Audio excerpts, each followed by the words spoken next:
በዚያው ቀን ነው ሬሳውን ጅብ በልቶት። የሰው ልጅ እንዴት ጅብ ይበላዋል? እኛ ኢትዮጵያዊ አይደለን እንዴ? ሰው እንዴት በማተቡ ታርዶ እንዴት እንደዚህ ይሆናል?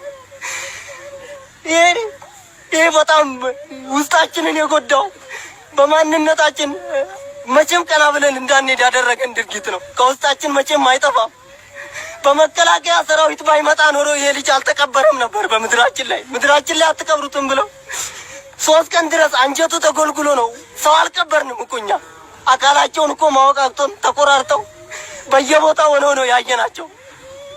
እኛ እንግዲህ እናንተ የኢትዮጵያ ኦርቶዶክሳውያን የእውነት እኛ የታፈን የተጨቆን ህዝብ ነን። ማንም ሰሚ የለንም። ሰሚ አጥተን ነው የታረድ ነው። እውነት እላችኋለሁ በጣም አስከፊ ነገር ነው እኛ ያየነው። እኔ በዚህ እድሜ የሰው ልጅ ተቆራርጦ የሰው ልጅ ለየብቻ አካል ሆኖ ማየቴ ከእድሜ መተኛ ታክቶኛል። አሁን አልተኛም፣ እንቅልፍ አይዘኝም።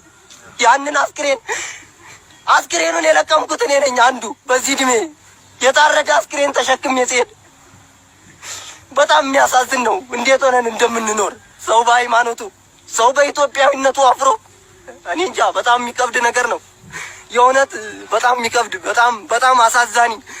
እኔ እንጃ በታሪክም ሰምቼ አላውቅም እንደዚህ አይነት ነገር። የእውነት ነው የምላችሁ።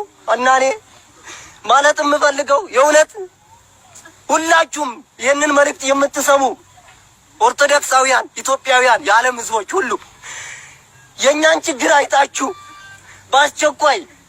በአስቸኳይ ይሄ የብሔር ነው የሚባለው ነገር ድብብቆች ነው፣ የቃቃ ጨዋታ ነው አይደለም። ሰው ማተብህን በጥስ ከተባለ በኋላ ብሔር የለውም። ማተብህን በጥስ ነው።